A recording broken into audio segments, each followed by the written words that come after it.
I'm pretty sure we're live, but we're gonna do some SolarPunk video watching and taking notes. We'll be taking notes. Let me set up my notes. Hold up, Zach. Let me set up my notes. Recently downloaded Obsidian, but to like start taking notes, let me make an actual folder for world building.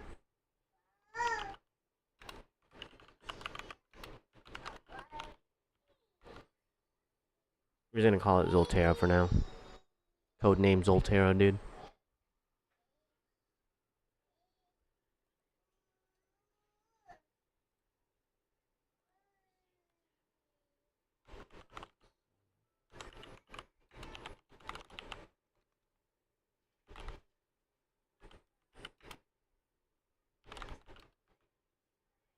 Alright, we got solar. Should I make a window? I feel like I should make a window. Hold up. I wonder if this can capture obsidian.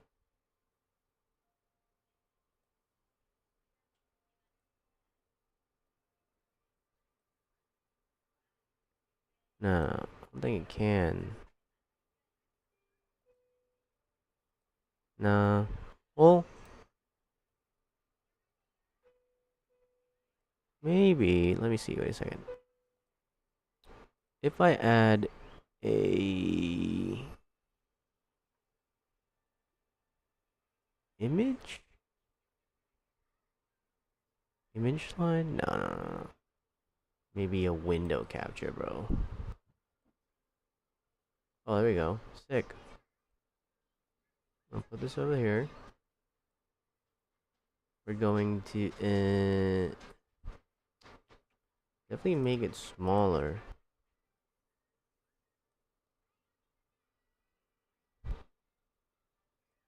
There you go. Image goes over the top. Can I get rid of this thing? Can I like I can, right? Yeah. There you go. This guy, you guys are not seeing half the screen. Not a big deal. If you guys really want to watch this entire video without my stuff on it, you know where to go. We're gonna watch Human Restoration Project, imagining a solarpunk education. But then I was thinking of watching these ones, not that one. Maybe this one. I heard this guy's like super into solarpunk, so we'll probably watch a bunch of his stuff. No, not that. we don't want to watch that one. Yeah, we want to watch this one. I heard Changing Climate is also pretty good. So it looks like the YouTubers here are Andrewism and Changing Climate. I watched a different video. I forgot who the dude was, but he had a good one. Those were the ones he shouted out to watch more solarpunk stuff. But then I saw this and I was like, why not? Whoa, wait. Education? No, dude. I want to see pop culture detectives, dude. I'm trying to see some pictures. We're trying to get inspired here. Get our brains thinking when we're doing our descriptive writing. This is my problem of like looking for a video, bro. How to build a solar punk city? Nah. Are these guys kind of hating on solarpunk? Reality? Nah. Don't care. Yeah, we want to know what it looks like. And Cape Town. All right, we're gonna watch this one by our changing climate. What does a solar punk city look like? Dude, I hope this isn't copyright. I don't really care. I just don't want the stream to stop. It's like the most annoying part is that the stream stops. Alright, we're gonna watch this shit. Two cities worlds away, but connected through the looming threat of of climate chaos. Two cities wherein communities are rebelling against the capitalist notions of growth, accumulation, and profit seeking to shape an urban space that caters to people and the planet. These projects are an urban rebellion of sorts. Insurgent designs and practices that buck the trend of the inhuman urbanity that we trudge through every day. But the work done in Almere looks vastly different from that in Cape Town, a gap that reveals the inequalities, geographical differences, and local needs. Today, we explore the future of cities, unpacking how capitalism has corrupted our current urban spaces, what future metropolitan landscapes steeped in solarpunk and eco-socialist degrowth politics might look like, and how now-topian projects like those in Almere outside of Amsterdam and the Empower Shack project in Cape Town might chart a path towards actually achieving a zero-carbon and just city. This is more of like my bad. I feel like this is more of like what we can currently do to achieve this realistically, which is really, I guess it could inspire me to see what the future state of this would look like. I mean, kind of like the whole point, right? Gotta use this to like inspire. For all. This video What is sponsored sci-fi by shit we can Ground come News. up with? Stick around to the end to find out how you can get 30% off Ground News. The capitalist city of today is one of immense inequality, environmental destruction, and isolation. In Los Angeles County, as the rich enjoy mansions and gated communities, over 75,000 people must live without shelter, forever under the threat of police raids and violence. In New York City, rent continues to skyrocket, leaving many unable to afford a roof over their head. Meanwhile, in Chicago, the city cleaves itself into segregated neighborhoods. And like dirt in an already festering wound, air pollution pervades these cities. In the US alone, outdoor air pollution kills 88,400 people annually as cars and roads dominate communal space. Streets and business high-rises slice up parks and green spaces. And the few public spaces that do exist are underfunded, leaving very few world populations call some form of urbanity. I skipped because we don't really, we know what, we know a capitalistic city, right? We know what that looks like. I think there's seeds of change. Let's see. Let's watch Seeds of Change. This means that if you change the landscape of just one city, its infrastructure, networks, and design, you are impacting the lives of millions. Policies that shift roads to bike lanes in major city thoroughfares, like in Paris, impact thousands more people than shifting parking regulations. I did see that for like the 2024, the Olympics that just passed in Paris, they have been doing that in France, like making their city eco-friendly for the past like 20 years or some shit. And they had like this grand design of like making the roads of like Champ de Soleil. I can't pronounce French, but the one like right in front of the Arc de Triomphe, that their main road, they're gonna put like 100, oh no, something crazy like 1,000 trees lining the road and just like changing the entire infrastructure to make it like eco-friendly and green. And I thought that was so sick. We went there a few years ago, and they had like a bunch of construction, but most of the construction that was actually happening was for the Olympics rather than for the eco like friendly initiative that they were doing, or maybe it was a mixture of both. But the area that we were in was like strictly for the Olympics, and we were like laughing. But anyway, in some far-off suburbia or rural enclave. In short, I brought that up because I do want to like incorporate some kind of French architecture at some point. A little can go a long way in a city.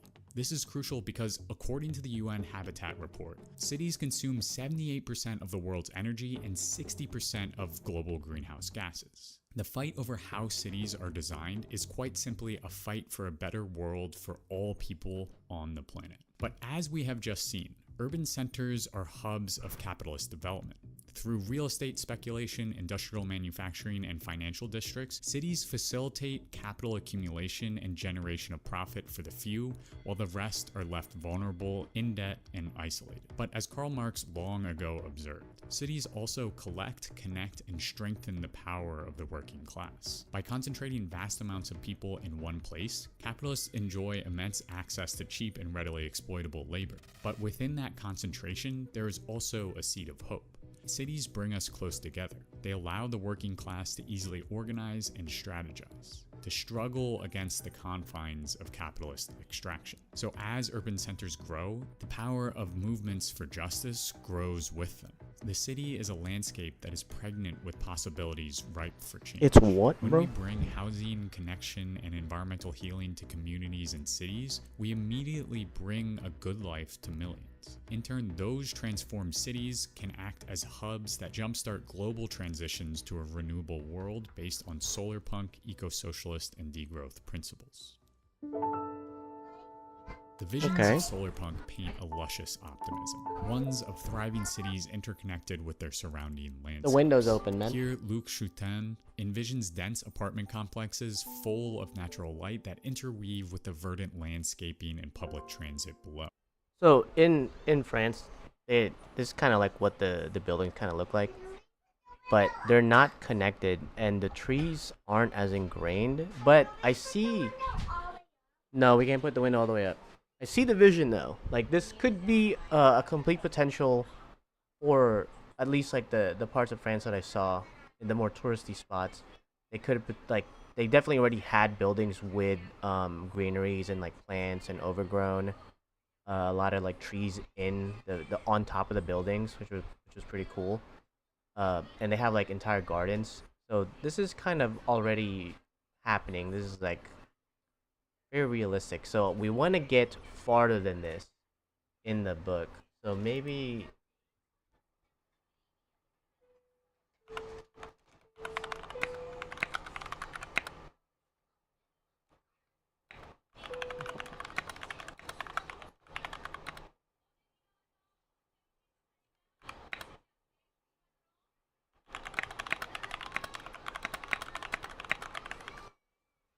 we want to see like what their future plans. If Paris, France, I'm only saying this just because this is what it looks like. If they're like, if this was a concept that someone thought of, and then, you know, Paris is somewhat resembling this, then that must mean that their future plans, already like they already have something cooking up, and these are kind of like seems like foundational steps of what direction they're trying to go with. So they probably have some kind of concept art or like concepts already that we can look into that really resembles solarpunk. Or here, Edmund Yeah, Chan look, I'm sees pressing a play, city dude. built around pedestrians and greenery rather than cars and industry. Or even here in the streets of Wakanda, where public pick you up? transit gives way to a bustling market of people and community. These are just a few quick glimpses of what urban centers could be. But what are the actual blueprints for these cities? What are its politics, and how might these cities function? Developing the answer to these questions not only offers us a light in the dark of the shadows of our current capitalist trajectory, but also helps solidify what we're actually fighting for. Of course, these are utopias of sorts. The scaling up of these visions risks the ever-looming threat of capitalist co-option, which I'll talk about a little later in the video. But for now, what would a solarpunk degrowth and eco-socialist oriented city actually look like? We'll begin with sustenance, food, and water, the fundamental building blocks of humanity. For many in the imperial core, sustenance comes from the grocery store and the tap. What we eat is heavily distanced from the farmers growing our food. Our food is presented to us wrapped in packaging and placed in stores hundreds of miles away from where a farm worker toiled to harvest that lettuce, for example. And within those stores, food prices seem to increase every year, leaving many struggling to put dinner on the table. And in the US, the quote-unquote good food is often cordoned off in wealthy white neighborhoods where companies can make the most profit, while those without means must live miles away from any form of fresh produce and groceries in a system of food apartheid. To add insult to injury, many urban communities must face down lead and toxic chemicals in their pipes, rendering their water undrinkable. In short, clean water and delicious food becomes inaccessible. This is unacceptable. The cities of the future must rebel against this urban agro-capitalist design. So an end to food apartheid must be facilitated not only by free, accessible, and delicious community-run food stores in every neighborhood, but also by a blanket of communal food gardens and farms across the cityscape. Much like Havana's organoponicos and vegetable gardens that satiate a substantial amount of the city's produce needs, the gap between the rural farm and the urban streetscape must be crushed. Alongside beautiful rooftops. Okay, that was my bad. My shit unplugged. But so the first step is food, which was kind of what I thought about.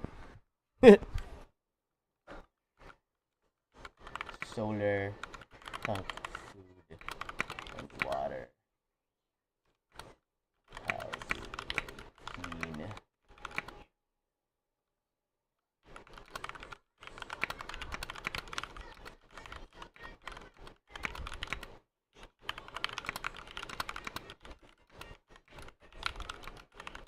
So we're like asking questions, right? So like the first village is gonna be solarpunky.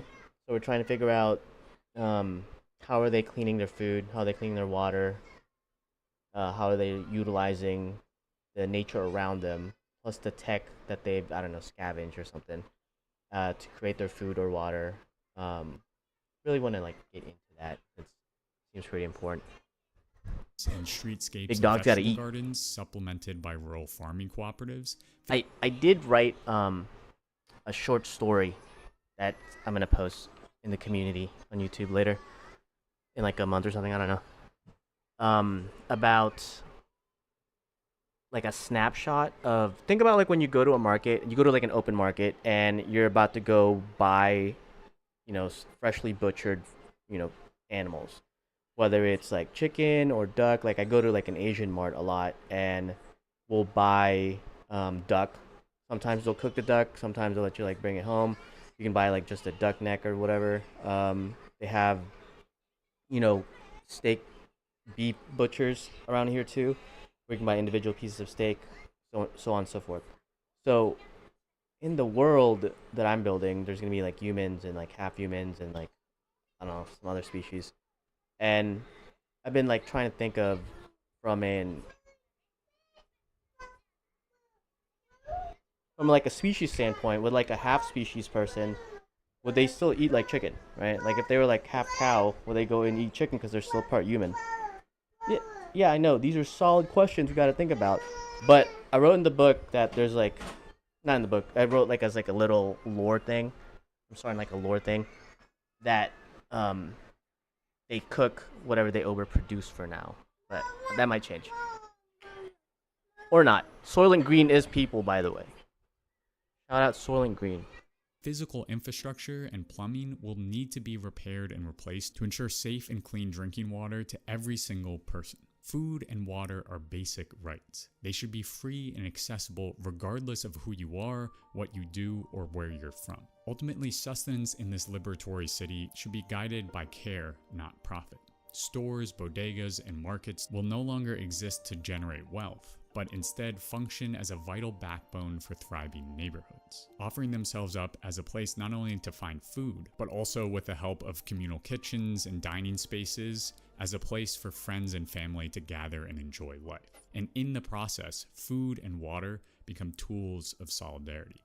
And food and water are intimately intertwined with how people and goods move around the cities. If the food we eat is still transported via fossil fuels and highways, we'll fail at creating a just urban landscape for all. Future cities need to degrow gas-guzzling individual transportation methods like cars and instead invest heavily in public transit. Trams, buses, and the occasional electric taxi, which will all be free and highly accessible, will pepper the urban landscape, bringing people to where they need to go quickly, on time, and in a joyful manner. Because rapid and efficient public transit is just step one. The crucial part is making that ride enjoyable. Making the subway, the tram, or the electric bus a space where community connection One's like trying to mess with you. The bus a bunch of people doing TikTok dances. where you feel comfortable, cared for, very and enjoyable. entertained. Whether that means attendance on every bus or streetcar, trained in mediation, de-escalation, and therapeutic methods, or library shelves and reading nooks for quiet contemplation,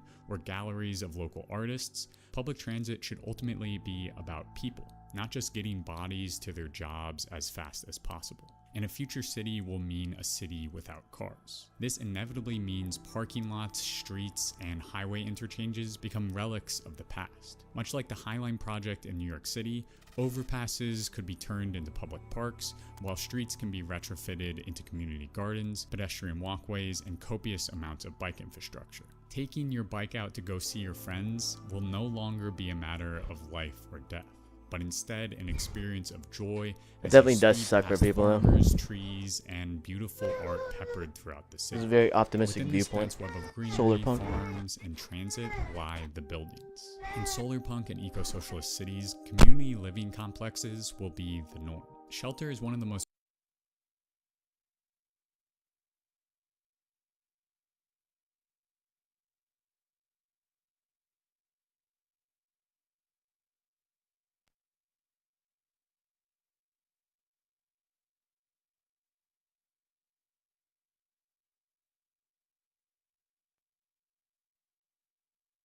That baby was crying. He wanted some Cheetos. crucial parts of an urban space. Its design decides how and where we live. Local context is crucial to housing design, but there are some broad strokes eating that it so every building crazily. should have. Every new building should be completely electric and as passive as those possible, down, man. employing One at a ambient time. air and thick insulated windows to heat and cool houses, as well as supplementing that passive design with solar panels or even small wind turbines on the roof. Some buildings might shelter co-housing communities with individualized apartments designed for personal aesthetics, communal cooking and recreation spaces to bring people together at the end of the night, as well as care facilities located in the building like doctors' offices and daycares. Other buildings might house just 2 or 3 units for bigger We gotta think like beyond this, right? We gotta think like, what does this evolve into?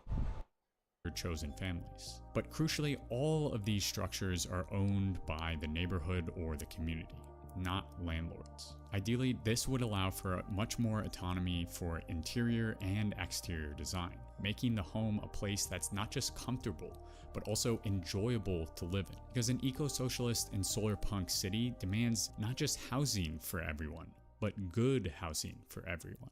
And outside the house, the future city needs to foster true freedom, liberation. This could look like so many different things, like a complete abolition of policing and instead investing in community care and mediation. It could look like the development of green spaces and communal activities on every city block, with some parks acting as sponges for inevitable flood events and heat waves supercharged by climate change. Free museums full of art, tool sheds, free libraries of both books and unwanted goods. There would be community cinema on apartment blocks, and play areas filled with trees and activities both for children and adults. And of course, all of this built environment will go unused if we are stuck working every day, all day. So a reduction in work time is crucial. Production must move from creating goods for exchange to focusing on producing materials for use. And in that process, we can spend a lot less time toiling away at the desk or the assembly line and more time enjoying life. But this requires planning and political transformation, which is why cities will need some sort of planning apparatus. Whether that's a form of federalism envisioned by the authors of Half-Earth Socialism, direct democracy, or community and worker councils deciding what goods should be produced. We don't gotta worry about that, because so it's like a solar punk aesthetic, but definitely not a solar punk like environment. You know, we're mainly concerned about like how the visuals look. So this video is okay, but it doesn't really help us as much for what we want. That's so funny. It's telling me that I'm lying. Dude, what are we want more solar punk?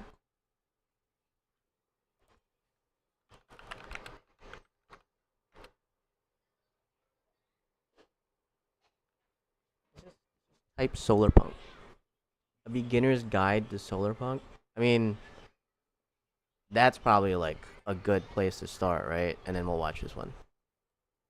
Welcome to the movement that's using literature and aesthetic from existing social movements to create a better future. This is a solar punk scene. I think I've watched a few of these videos already. Oh, look. Wait, this is the other one I watched? No, this is the one that I watched earlier. This one's pretty good too. Imagining a solar punk education. I think maybe I didn't watch that. Now what? Before we get any further into this video, I'd like to give a huge shout out We already seen this. to user Meningao and Solarpunk Reddit. There's no way, bro. You ate all of them. If you want to read the entirety of this Alright, I'm gonna get a drink.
Okay. Okay. compilation, I've I'm a drink. included a link down below. It's My Coke. name is Lindsay Jane, and let's get into it. Let's freaking get If into you're this, Lindsay Jade. uncertain on what solarpunk is, a summary is that it's a collectivist movement that's about working for the common good with the foundation of sustainability, and where we use technology and knowledge to care for all humans and work to restore and tend the ecosystems around us.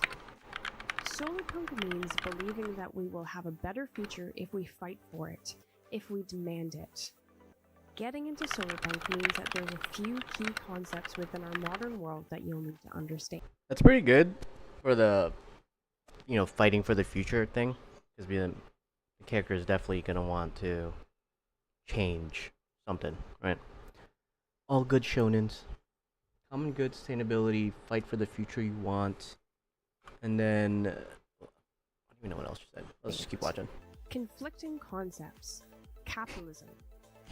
This economic and political system is Bless you. one in which a country's trade and industry are controlled by private owners for profit. Prices are dictated by supply and demand, and it is the prevailing economic system in most countries today. Capitalism conflicts with solarpunk because It doesn't have to, right? It doesn't have to though. Capitalism does not have to conflict with solarpunk. That's how you get something not funded. That's how you get something not done, by saying that it doesn't work well with the current system. You need to tell them it works well with the current system and show them how it works well with the current system, and then make that system that you have that you're saying is better, be better than their previous system. But I get what she's about to say, right? They're destroying shit. It's not sustainable. They can't keep doing that for greed. That's why you have to figure out a plan to make sustainability make them more money than what they're doing now. How are you gonna do that? I don't know. Individuals to extract more than they contribute at the expense of other people and the planet. Additionally, profit motives lead to overproduction and planned obsolescence, which wastes resources. While transitions towards sustainability can occur within the present capitalist economy, it's largely considered incompatible in the long term with a society in which resources are consumed and replenished responsibly. This is because capitalism is a zero-sum system. Corporations and businesses underpaying workers, including outsourcing, is how shareholders and management can rake in such huge bonuses. If you want to learn more about how capitalism drives climate change, an article linked below by Jonathan T. Parker is a great introduction. If you'd like to learn more about how capitalism drives social inequity, a brief interview with Angela Davis is also linked below, going into more detail about the connections. Ecofascism. Ecofascism blames climate change on overpopulation and asserts that population control is the best path to prevent further climate change. Ecofascism goes together with eugenics, which in turn is based in racism, ableism, and classism. If you believe that reducing the population is necessary, a group of people must be selected Thanos, to have bro. the population reduced, which is eugenics. There is no place for ecofascism in solarpunk because there's no place for racism, ableism, or classism in solarpunk. If you want to learn more about ecofascism and its history, the article by Black Geographers Foundation, Francisca Rocky, is a great starting point. This is why we can't have a solarpunk total book. Maybe like one day, maybe like as a post book, or like, I don't know. That'd be a whole different genre to what I'm doing. So I'm not doing the solarpunk genre. I'm just doing the solarpunk aesthetic. Greenwashing. Greenwashing. What is a happening? marketing strategy companies use to make customers think their product is more environmentally friendly than yes, it yes, is. yes. This marketing tactic profits on people's desire to protect the environment. You know what? This isn't really.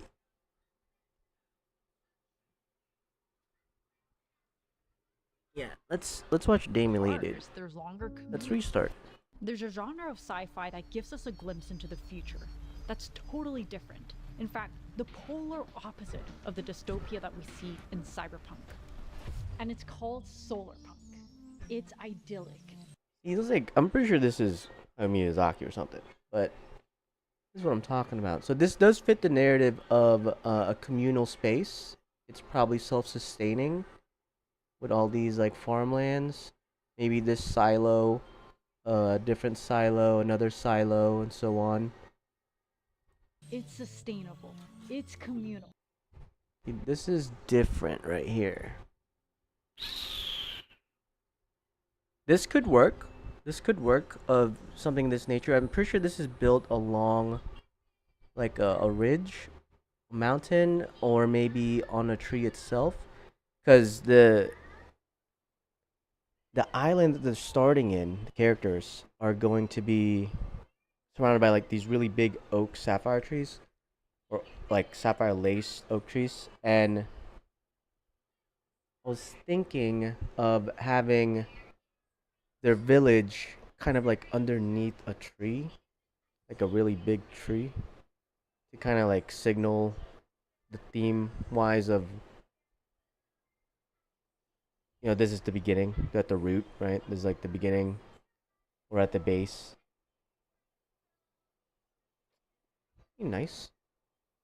Maybe like mushrooms because they're at the base. And it's a yogurt ad. In fact, unlike cyberpunk, there's not a whole lot of examples of good solarpunk in mass media, and the best visual examples seem to be kind of missing the point.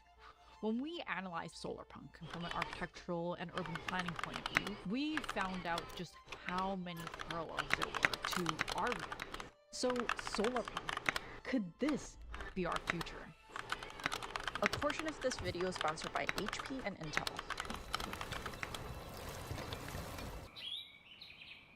This video is probably one of the best depictions of solarpunk. It's a future where we merge future technology with eco-centric values, and we thrive in harmony with nature. But the more we learned about the movement, we realized the existence of this video is actually the antithesis of solarpunk. The punk in both solarpunk and cyberpunk refers to rebellion. Cyberpunk is against an oppressive techno-dystopia, and solarpunk is against consumerism and capitalism, which is leading to the destruction of the planet. The solar is both literal and metaphorical. Literally, it represents solar and other renewable energies, and metaphorically, it's talking about this beacon of light in a dark cyberpunk world run by corporate interests.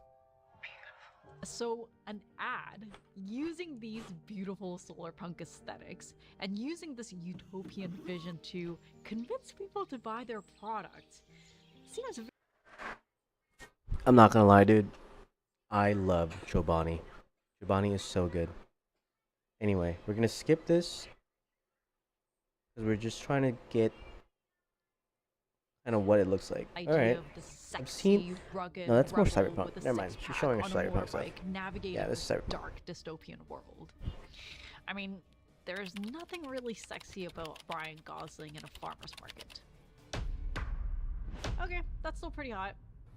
Let's look at Unless Wakanda from Black Panther. It's probably one of the Wakanda few iconic forever. visions from Hollywood. It's the most technologically advanced country. that's what I'm talking about. That's nice, but that's too advanced for the city that I'm thinking of. So I don't know if I would, you know, get inspiration from this other than it'd be cool for like a different city.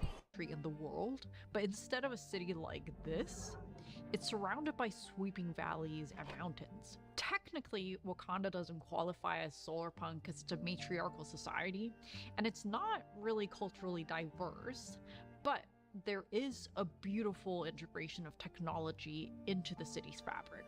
And at the same time, the entire society is grounded in traditions that's passed down for generations. But I think the most solarpunk elements of Wakanda actually came from the location of the Golden City and this abrupt transition between the city and the surrounding landscape. If you look at any North American city, the periphery is surrounded by highways and suburbs. Something like 52% of Americans live in suburbs. Suburbs emerged partly because cities were polluted and dangerous and weren't really nice to live in. So in the 50s and 60s, as soon as we had this sudden boom in car ownership, people realized, hey, I could live in bigger houses with green space for less money if I just moved out of the city. But studies show that suburban dwellers emit up to 4 times the amount of emission than people living in urban areas. Because you're dependent on cars, there's longer commutes, and you're sharing less and less resources. And the creation of a new suburb often consumes... Yeah, definitely want like packed areas, mainly commute on foot and long distance.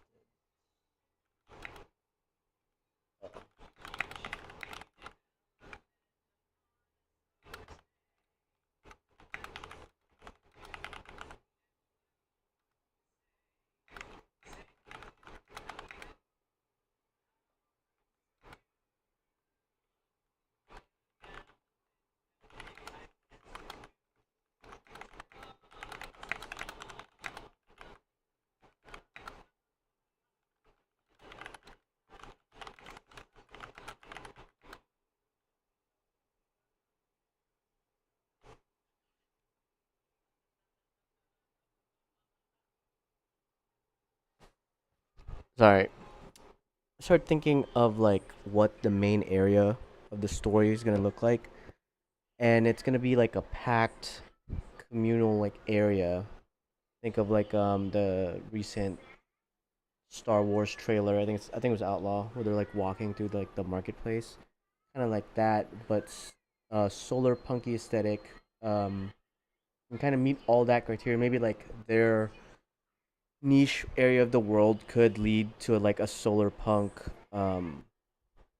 city, because they're far enough away from like the nation, but the overall theme of the book is not going to be solar punks. We have to do, I think this is like the first like 10% of the book, so it's kind of important to get like the aesthetic correct. Cause like then we gotta start researching like what would that armor look like, or what would their attire look like in that area. What type of like combinations of humans slash animals and like animals and other animals could we make that would make sense of what would fall under this communal space. So we definitely need to watch more like Nat Geo stuff. Habitats and agricultural. I don't know that much about animals yet. Also lead to segregated neighborhoods with very little cultural or social diversity, which can contribute to a bigger socioeconomic divide. Rather than trying to address the problems in the city, we simply moved our population to the outskirts, and to this day, in many parts of North America, suburbs keep growing. It's ironic, because the idea of a tight-knit community living in open space with greenery, there is a lot of parallels to solarpunk ideals. In fact, both the design of suburbs and solarpunk were inspired by the same idea, the Garden City movement.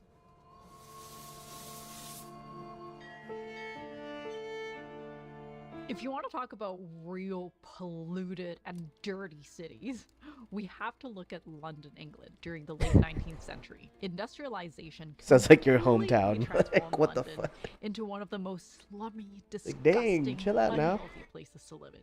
Sanitation was virtually non-existent. Yeah, they were shitting on the and streets. Factories, they just dumped everything into the river, which is also where they got their drinking water. Because the Industrial Revolution was completely unprecedented, and cities just Like, how did weren't the equipped to plague handle the kind happen, of bro? How influx did of the people plague and happen? factories. This is when Ebenezer Howard, an urban planner from London, came up with this utopian concept for cities living in nature and called them Garden Cities of Tomorrow. a group of slumless, smokeless cities. Each city or community would have a central district that was dedicated to industry and work. From there, you have concentric rings of housing, gardens, agriculture, leisure space, and civic institutions. These circles were just supposed to be diagrammatic, but I think what's interesting is that these circular green belts were a boundary, and you could limit the growth of the population by design. And when you limit growth, you can also control the density, the cost, and the quality of life. This is so crazy. So let me go back. He even suggests population by design. And when you limit growth, you can also control the density, the Just want to see the picture. So, Plato. Was it Plato? Yeah, I'm pretty sure it's Plato. He made, or he had like an idea for these like city states that would be ruled by like philosopher kings or whatever. They'd be kind of like isolated by like this, like each region, right? Each like city would be ruled like that. Plato just be on some solar punk shit, dude. And then there'd be like a central one. So this one would be the central one. This one might not be solar punk in the book or in real life. This would like how it would work with capitalism. Potentially work with capitalism. community would have a central district that was dedicated to industry and work. From there, you have concentric rings of housing, gardens, agriculture, leisure space. This guy just biting off Plato, bro. Space and civic institutions. These circles were just supposed to be diagrammatic, but I think what's interesting is that these circular green belts were a boundary, and you could limit the growth of the population by design. And when you limit growth, you can also control the density, the cost, and the quality of life. He even suggested rough sizes. Each city would be roughly 6,000 acres, with anywhere between 32,000 to 58,000 people, and the city ring would occupy 1/6 of that space, leaving the rest to green space. These experimental garden cities started to pop up all over America and the UK, but very few actually became successful because while it had the look of a garden city, it lacked a lot of the other characteristics, like an industry, food production, like civic water, bro. meaning people would still need There's to keep no their cars water, and drive bro. to get to these places, which in turn created suburbs. But before we continue, a message from our sponsor, HP. And So sorry, dude. That's why creators should have like a stipulation in their contracts when they do endorsements that it only lasts for half of, like, I don't know. You can make it time based, like it only lasts 1 year.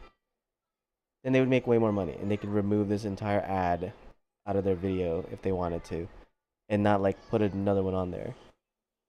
this is Almere, Or past, Netherlands, so many which great was ideas. also inspired by the Garden City movement, and according to an article in Blue Labyrinth, could be considered the very first real-world solarpunk city. Almere is only possible thanks to modern engineering.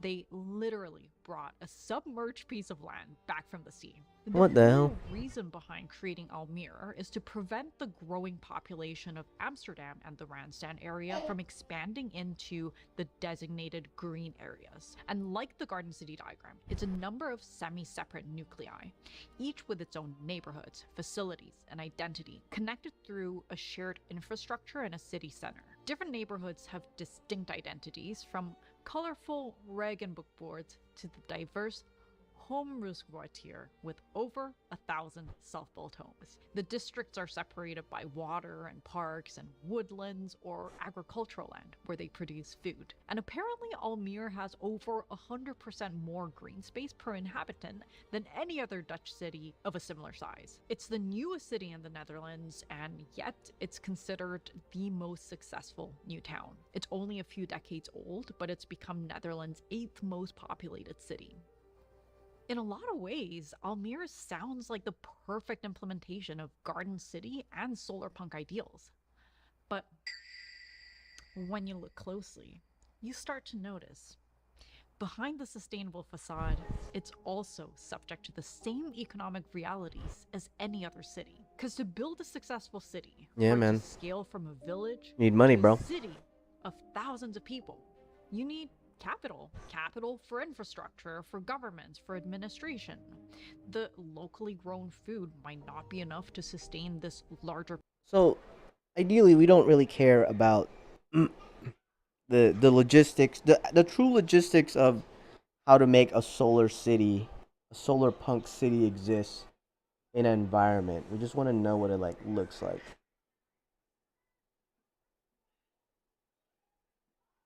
Because it would be a Herculean task to get at least to get existing infrastructure to become solar punk. You'd have to like, just I don't even know. Like you would maybe the best you could do is like plant more trees around, you know, where people live. Maybe these like new hotel buildings and like new new apartments incorporate trees somehow. But besides that, you would have to like this design new cities to implement this in the get go, like from the jump, and then expand it the city with the same ideals as you built the city on.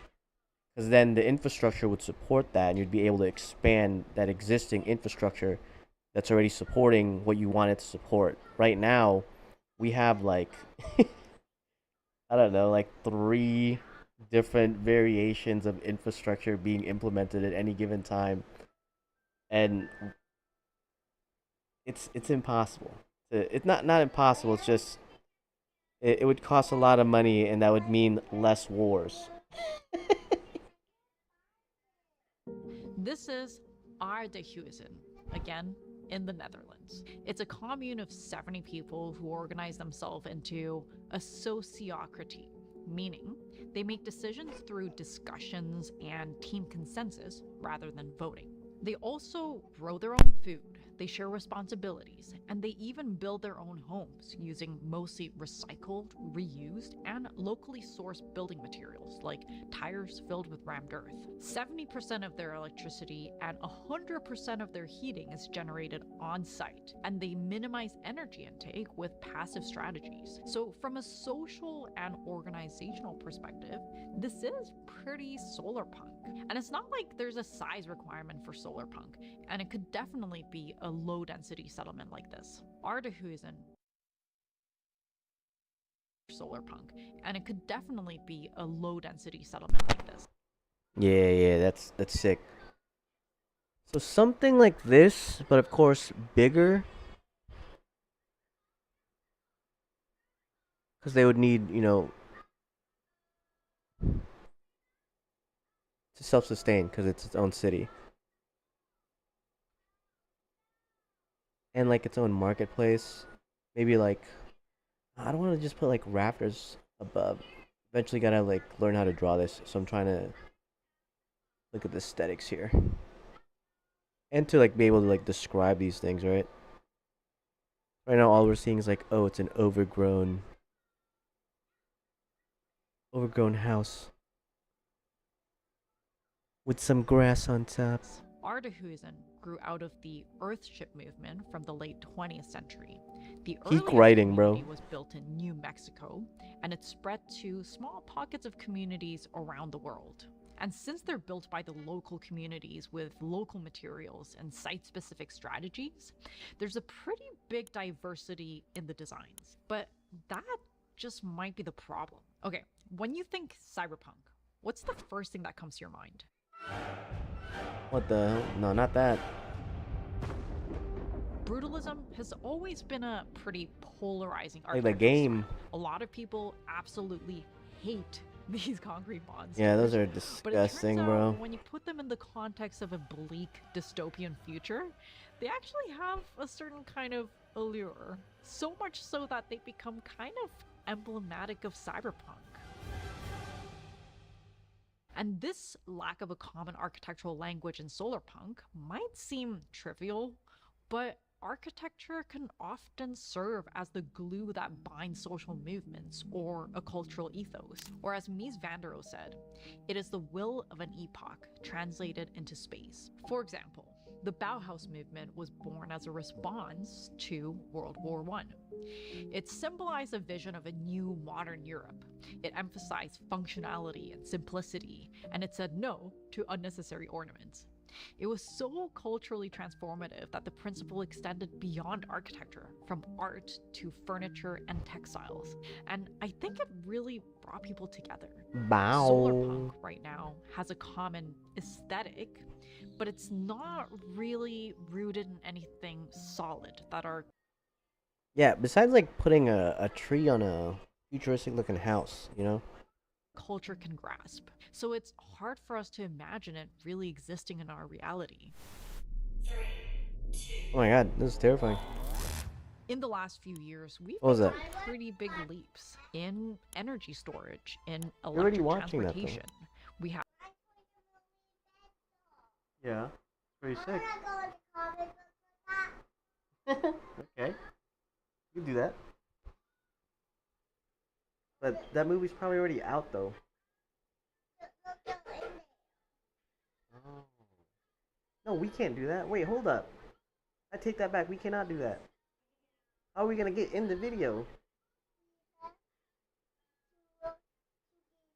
Alright, we'll just have to work hard to get in there then. Have to jump through the phone.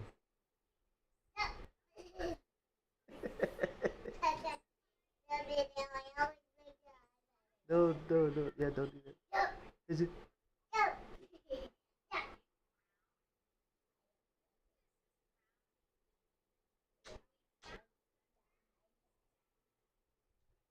Alright. Packed areas, dude. have net zero buildings and also pretty efficient systems for food production. But if we are aiming for a true solarpunk society and not the pretty solarpunk renderings that we see on Pinterest, the society outlined by these die-hard solarpunk fans, then there is a lot of economic, structural, social. Alright, that's a good one. So far we've learned. Oh my god, I gotta sit up so I can type. We've learned that it's a communal space, right? So that means for us, it is a communal space. The town is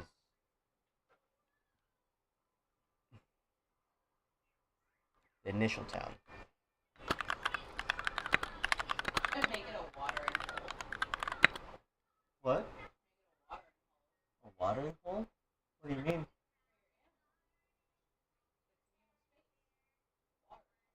Yeah. Initial town is solarpunk and created to help and benefit them in their location. The technology grew and upgraded to support the main purpose of each town, respectively in the island. Now, but no, I think I'm spelling it wrong. It's my own made-up word, Benet. I gotta look it up. But this is why I'm using Obsidian now, so I can like link this. But I'll look it up later. So the idea of solarpunk is essentially, dude, my bad, pausing you like. social and architectural challenges that we'd have to overcome. But maybe All right, there you go. Like I got her face frozen in the wildest position there. But solarpunk essentially means that, you know, there is that communal, not communal. There's that like aesthetic that you can find, like especially when you just Google solarpunk. That's very just tree on top of something futuristic. But the way that it's currently being explained through these videos I've been watching, it's an area where it's more of a small communal area, a small community that really lives off the earth, and their technology is kind of, drawn together from whatever they can get to benefit them in the most efficient manner. So it's like a city of efficiency that really just survives off the land. It's kind of like an advanced homestead. So with that ideology, then we can switch to um not switch to, we can expand on that. We can like have the first area be its own separate type of solar punk, and then the next town is, a little bit more advanced maybe, just because they'd be closer to like the big port city, and their technology just, or their city structure changes accordingly to whatever produce that they're creating.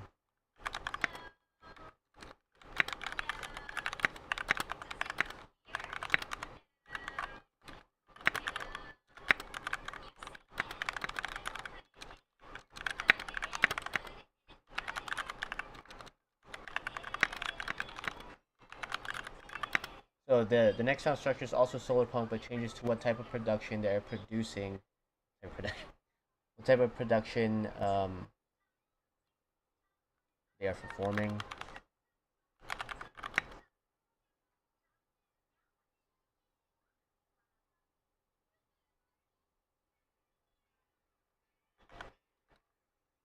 Adaptability, dude.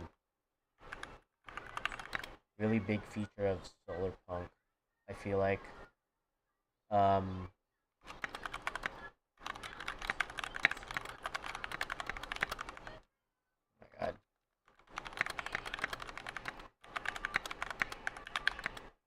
So they have better access to it.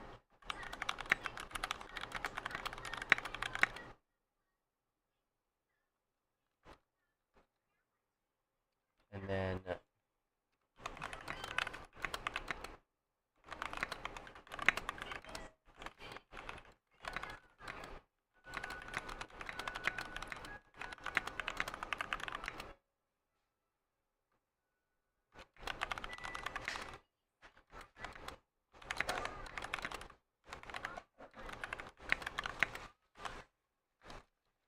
so how do you get to this port city? What ways are there?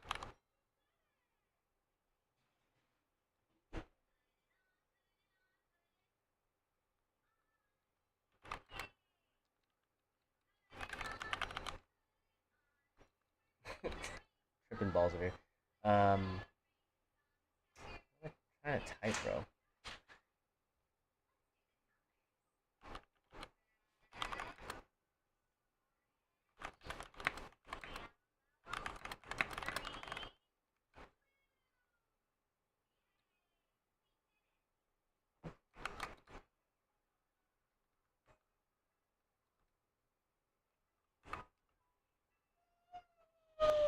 Different methods to get to the port.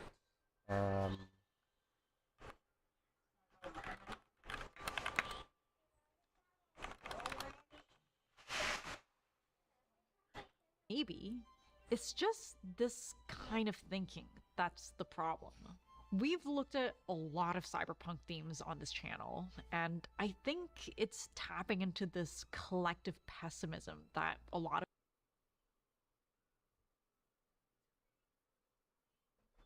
Okay, what else we got here? Maybe we need to put aesthetic.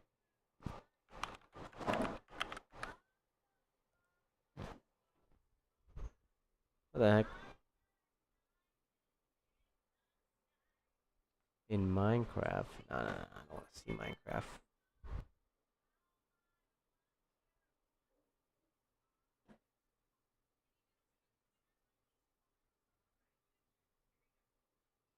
It's really not that much, huh?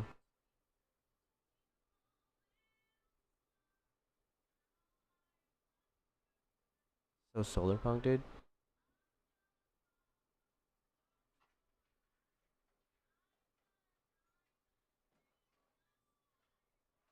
That's kind of sick. Solarpunk loft, dude.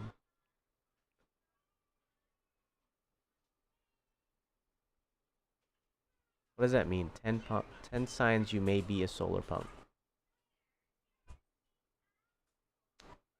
Dude, there's really nothing on YouTube about solar punks, huh? Tragic, bro. Alright, let's at least watch, did he have like an intro to solar punk or something? Andrewism solar.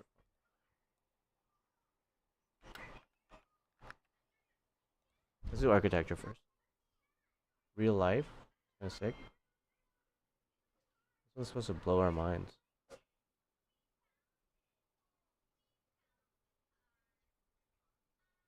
Trying to look at the preview.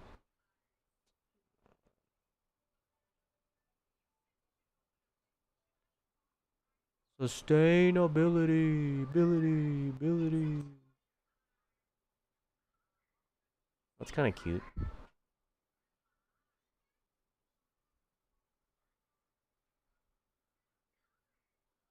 Dwarf Fortress? Dude, they showed me like the same video 15 times. Really nothing on this, huh?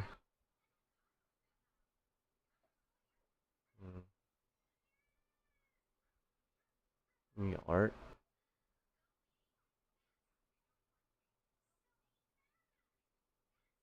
Climate forward art, dude.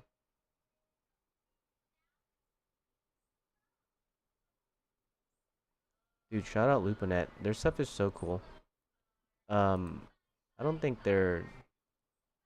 This is pretty solar punky, right? This is pretty sick. Look at this.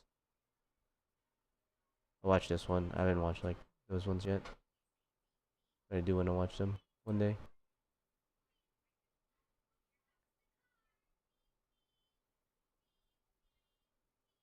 What the?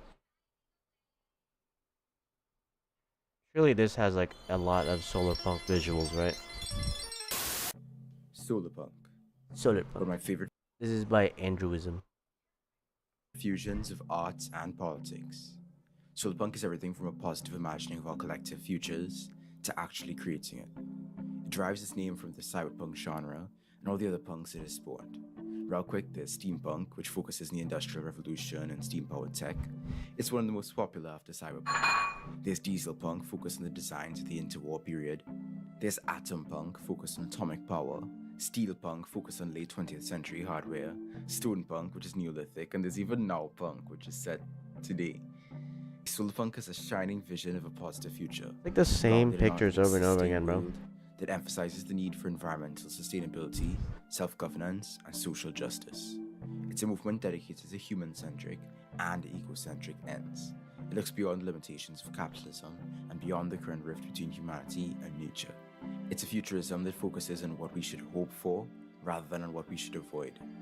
Solarpunk recognizes that climate change, the consequences of centuries of damage, aren't averted in the future, yet it still manages to incorporate hope. A future where we've got a lot of work to do, but we're doing better. We're using technology for more uplifting ends, like seed bombing drones and solar ovens. Solarpunk emphasizes real-world application.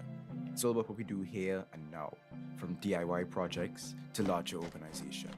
Solarpunk is also very aesthetic, as I'm sure you've realized. It uses a lot of nature motifs and takes inspiration So from aesthetic, Art dude. Nouveau, upcycling, and Asian and African styles. It's not Art just human Nouveau. ones. Everyone keeps saying Side Art note Nouveau. though, let me talk real quick about what isn't solarpunk. It isn't slapping flowers and trees on concrete buildings or steel skyscrapers with some green on it. That's greenwashing. It has the appearance of sustainability. It's actually really damaging to the environment. A lot of water is used to maintain those quote-unquote green buildings. I don't know how to spell it. And they often aren't built with sustainable or durable material. Alright. I guess like what he's saying, like the architecture in Paris is not solar punk. But I think it is still a good step. Even though he's saying like this isn't solar punk, I feel like this is a good step to where people can start seeing the benefits of it. I think saying that, I mean, I'm sure I haven't watched the whole video yet. I don't want to be reactionary here. It's a reaction channel. Yeah, I think this is like a good step to, getting to that future where you could have a communal area where people can live and, have all their sustainable needs, such as water and food, sustenance needs, taken care of by the environment around them, and have that be like the driving thought process in building the architecture. But that requires a lot of capital, and that requires like a lot of proof of concept. You can't just like come out with a concept and say it's better than everything else. You need to have a trial for that proof of concept and make sure that that trial is successful. And that's the whole purpose of, you know, this movement. The whole purpose of why you're seeing this building happening, being, you know, having plants all over it. It's why you start seeing it in cities. It's why you start seeing it in areas that have heavy pollution, such as New York City, uh, such as California, of course, LA, entire California, and Paris. You know, in France, they have the same thing. They're trying to do the same thing. So I think it's important to at least showcase that something like this could work and could benefit and have real, you know, benefits. So It could drive for further change. In the It could short time drive. it's been Yeah. conceived of, Solarpunk has found a place in contemporary media. It's a literary genre after all, but it has been retroactively assigned to other things since the term was really popularized in 2014. Solarpunk, for example, includes films like Miyazaki's Princess Mononoke, or literature like Starhawk's The Fifth Sacred Thing. Cyberpunk might be grim and depressing, exploring a world of unchecked corporate power, but Solarpunk rejects it entirely. It emphasizes collective living and the fulfillment of both nature and humanity in a mutually beneficial relationship. There's a full history of it linked below, but basically around 2008, a blog named Republic of the Bees published the post From Steampunk to Solarpunk, which conceptualized solarpunk as a literary genre inspired by steampunk.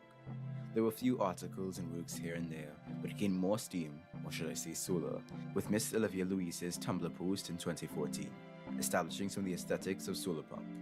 Quote, "A world in which children grow up being taught about building electronic tech, as well as food gardening and other skills. People have come back to appreciating artisans and craft people, from stonemasons and smithies to dressmakers and jewelers and everyone in between." Her post was later referenced by Adam Flynn in his Notes Towards Manifesto in late 2014. He describes the difficulty of being a futurist under 30, watching the world dive down the path of cyberpunk with the ever-present existential threat of climate change. Solarpunk to him is the only alternative to denial or despair. It rejects the individualistic, unsustainable approaches of some futurists who refuse to acknowledge the limits of energy on Earth. Solarpunk is about ingenuity, generativity, independence, and community. It's suffixed by punk because it opposes our existing world. It creates local resilience, authorities be damned, from rooftop solar to guerrilla gardening. Finally, a group called the Solarpunk Community published Un Manifiesto Solarpunk in 2019. It's a short article written in Spanish that basically reiterates some of the previous ideas, albeit more succinctly. As for my relationship with Solarpunk, I've been into it for a pretty long time. I can't remember exactly where I first heard about it, but it was probably on Tumblr. It was also on Tumblr where I was introduced to the basics of revolutionary and progressive politics. Although Solarpunk never had a particular political ideology assigned to it, it's been embraced by liberatory ideologies of all flavors, from social ecologists to positive anarchists to green socialists. The philosophy of Solarpunk and the politics of anarchism are practically built for each other.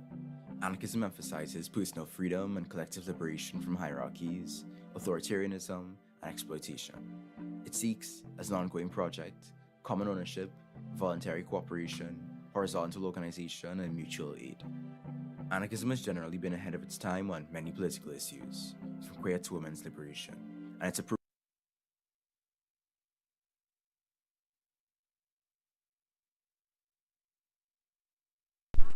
Yeah, this is just like the philosophy of solarpunk, which is really, I mean, it's cool. I think that that'll help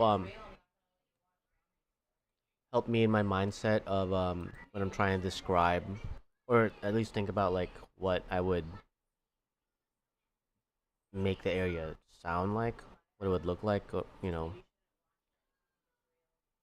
what kind of people would be there, what kind of work would they be doing, how the city would move how the architecture would look, like how would their leadership or in the area would work, things like that.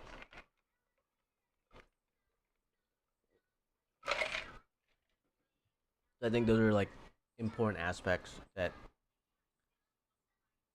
you definitely at least think about when creating characters, but it doesn't mean like adhere to it 100%, right?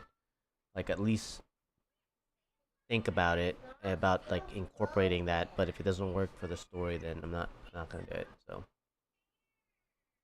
let's see. Hope punk, what is that, bro? Hmm.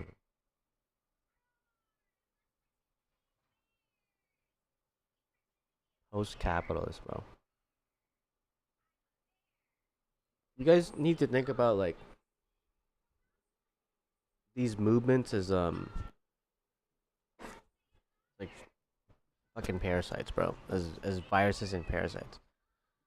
You need to overburden the original host so you can you know take over and then make the change rather than trying to destabilize the whole structure that we live in.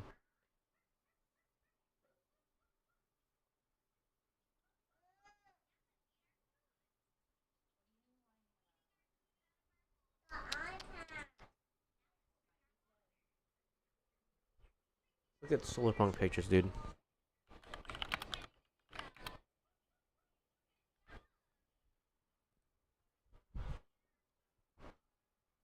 Okay.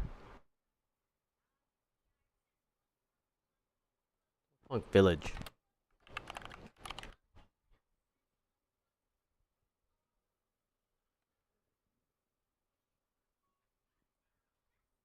Dude, Pinterest is just goated. These are too busy. These are way too big. Also, there's like a whole city. Maybe if I decided to like have a city as Solarpunk, but this is too small.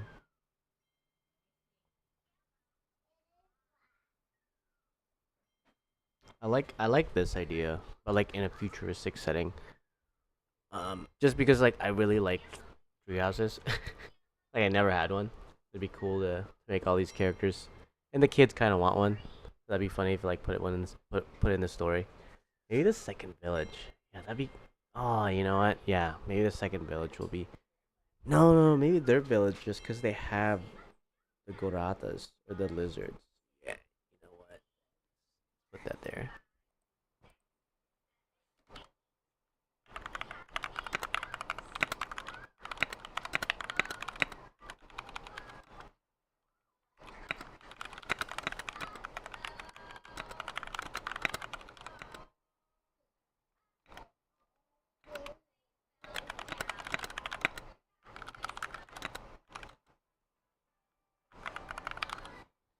Because if like their export is mainly like, oh my god, that scared me. Mainly like wood and the goratas, we kind of have to assume that their entire environment is gonna reflect, reflect that.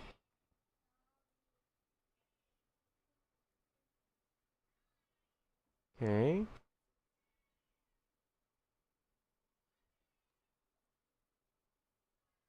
Sounds pretty cool. Floating island.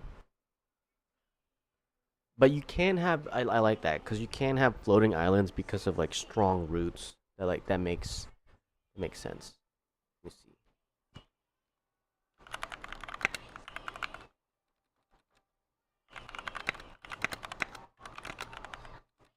Not roots, branches. Could be roots also.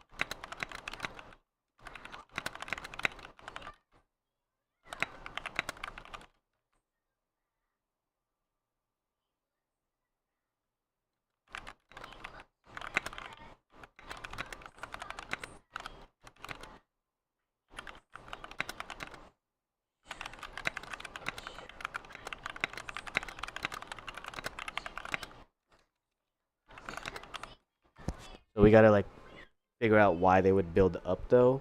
I'm thinking the bugs. Maybe like really big bugs. keep it simple, you know? That would make sense.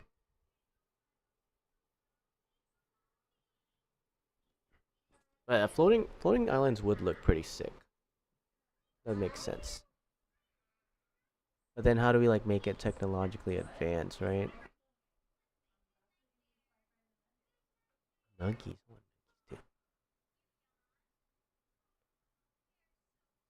Floating Village. Is that a movie?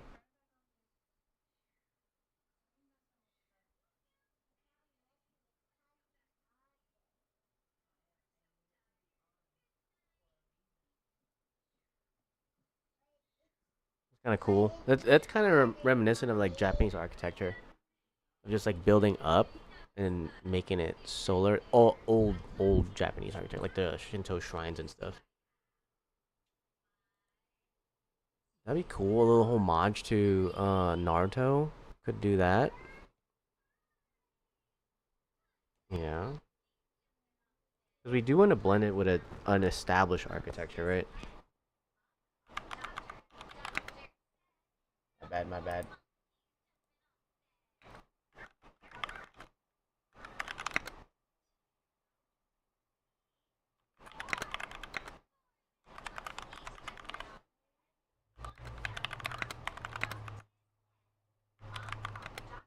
Old Japan.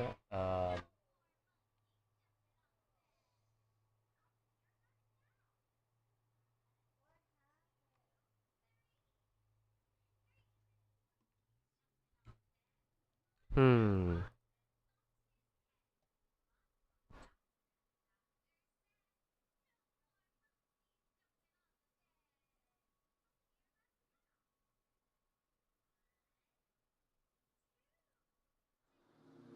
Thanks for the song, bro.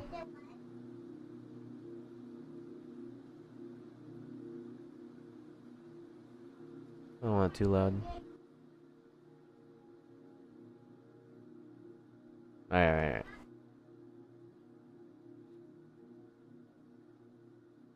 What the heck? What's going on here? That's kind of cool. Like the wind, it's like a wind farm. It's like built into the tree. What type of stuff I'm talking about? But how would you do that though? That would take like years, bro. Same art.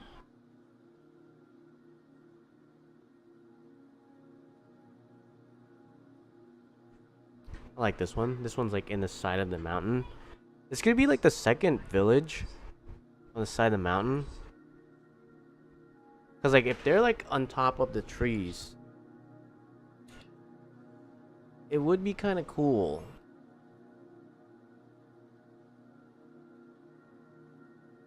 It would be kind of cool to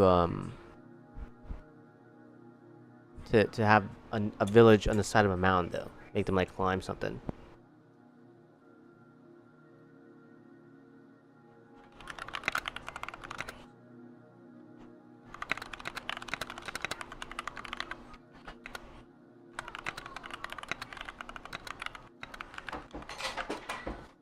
Okay, okay. Now we can like maybe they produce like quartz, some kind of rock for the nobles. They like mine those. Like these guys like chop trees and stuff. Excuse me.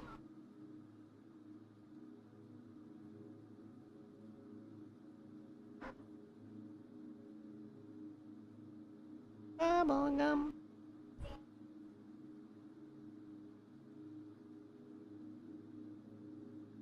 I don't know if I like this rundown aesthetic, like this darker.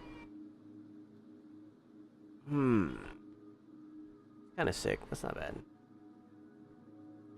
Yeah, I don't know if I like this.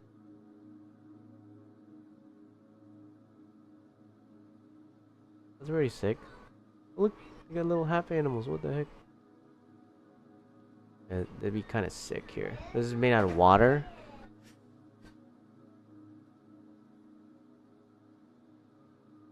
Okay.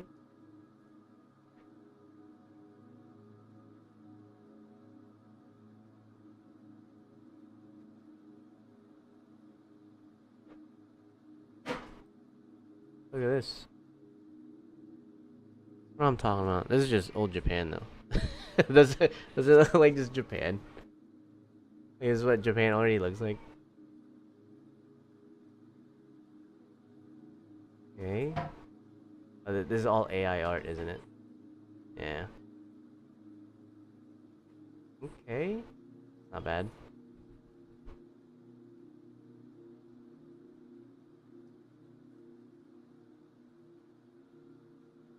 Yeah, these are definitely just Japanese though. This one.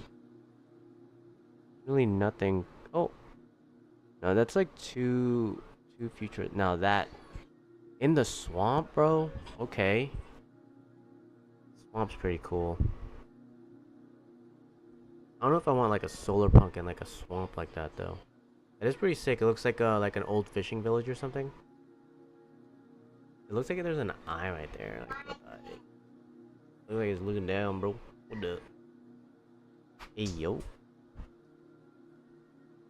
This one's in the mountain. The sky. Oh, the waterfall. Okay, the sky's as the mountain.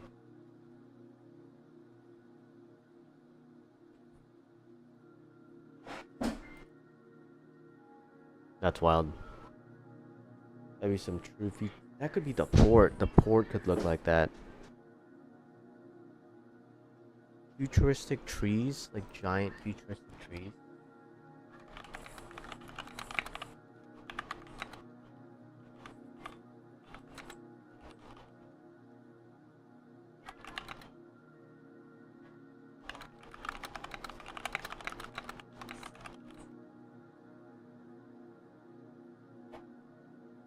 Yeah, that'd be sick.